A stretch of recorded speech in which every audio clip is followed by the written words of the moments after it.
What is up, everyone? I'm Gregory LaPerche. Today, boom, book one, Wheel of Time, Robert Jordan, Eye of the World. For those of you who don't know, I'm going through all of the Wheel of Time books and talking about them on my Discord and on this channel. This was the book for last month, and this month I hope I will have time to get to The Great Hunt. This might bleed over into October, but I am ready. And yeah, join my Discord if you want to join the conversation. So, what did I think? Well, this grand 14-book world starts out in a small town. We've got some good old classic fantasy tropes coming in hot at the beginning. Small town, farmer's boy, and something happens. And that boy has to or chooses to leave. They go across this very big, very large, very massive world. And I guess this is my first sort of issue with the book. So there's this D&D campaign online, and the name of the campaign is Mostly Walking, and I felt like that's what this book was. It was mostly walking. It's kind of like if you were to go on a real-world adventure in medieval times.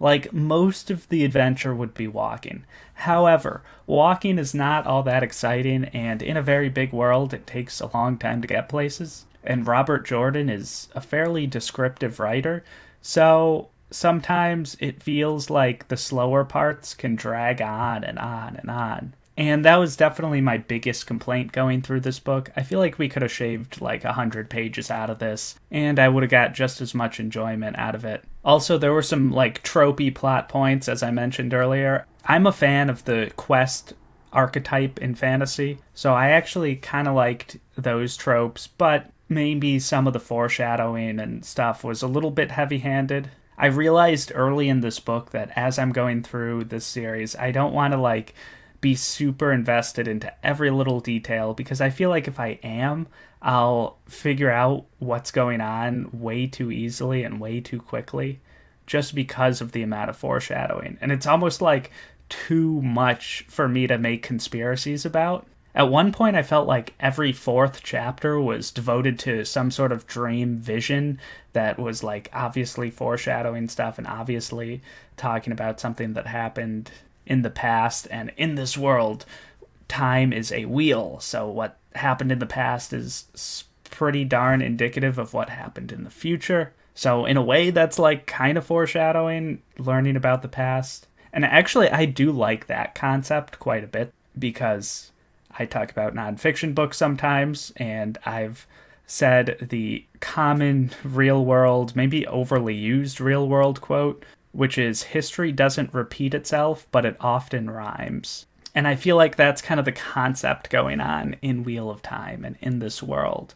Like, learning about the history of the world doesn't tell you what's going to go on in the future, but it helps you make better educated guesses. And that's what, learning about history in the real world feels like a lot of times. And I know that's not what Robert Jordan was going for. He was using the Wheel of Time metaphor as it was referenced by Hindu mythology, I believe, where in their culture, time was a wheel. And I'm actually a little surprised I wasn't making as many conspiracies with the first book in Wheel of Time, because usually, like in Red Rising, which I just read, I was going crazy with the conspiracy theories. Like, guys, who is Ares? Who is he? Or she?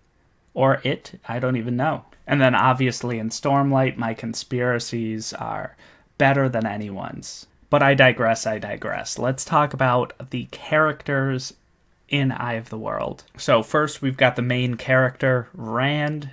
And Rand was bland. Bland Rand. He just wasn't that interesting to me. I didn't hate him. I didn't love him. He feels like the person I could talk to for a half hour and then the next day not remember talking to him at all. Matt sucks, but I actually like his sort of trolling, jovial nature, and sometimes he's annoying in ways that are relatable. Like, one of his quotes was why are we walking so much? I hate all this walking. And I'm like, yes, Matt, yes, let's get the plot going. But Matt is also actual annoying sometimes.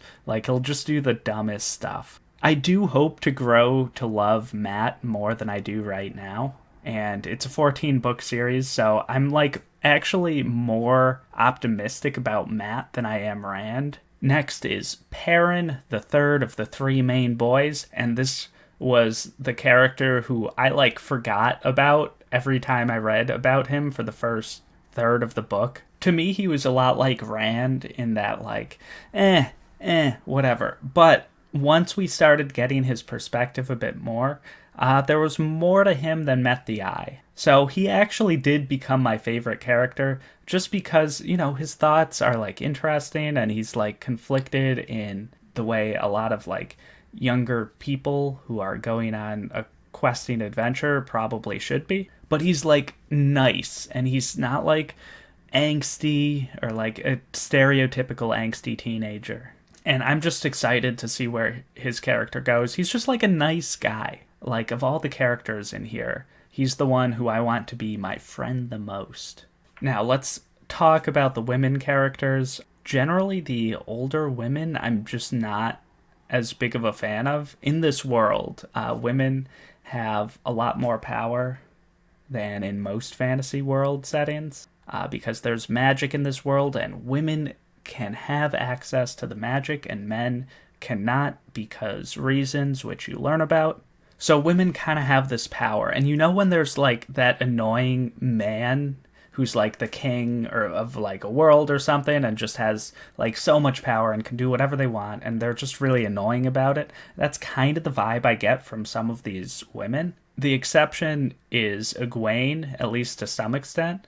She's not an adult yet. She's the same age as Perrin, Matt, and Rand. And to some extent, she follows the lead of her elders and is kind of sort of like sometimes dismissive, sometimes obnoxious towards men. But I will say she has a softer side to her, and a lot of her conversations with the boys, I enjoy kind of their interactions. And sometimes it's like banter, sometimes it's, I don't know, like sometimes it's a little bit high school because, small town, they've known each other for their whole lives. Maybe there are some feelings, maybe not. Actually, I don't think it's a spoiler at all to say there's feelings. There's feelings in like the first chapter, if I recall correctly. But yeah, beyond that, there's, a bunch of characters, like too many characters. Like they stop in every town, talk to every bartender.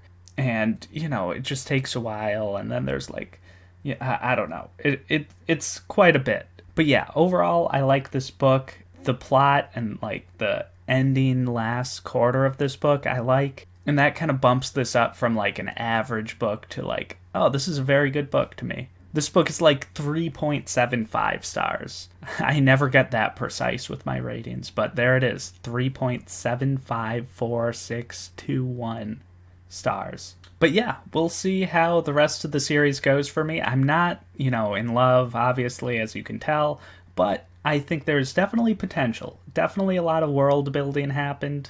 The second book is called The Great Hunt. The Great Hunt might have been mentioned more than the Eye of the World in this book. Like, anytime there was, like, a traveler making a reference to something, he would be like, oh, did you know, like, the Great Hunt, like, whatever, and it's like, yeah, we get it. The second book is called The Great Hunt.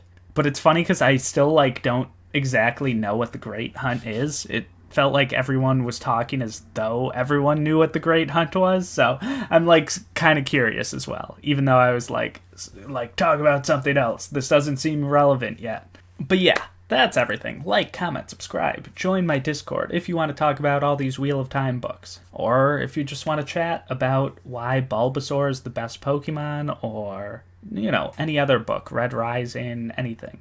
Join my Discord. It's fun. Also, my birthday is on the 25th of this month, which is tomorrow. So, go tell me happy birthday. And yeah, see you guys next time.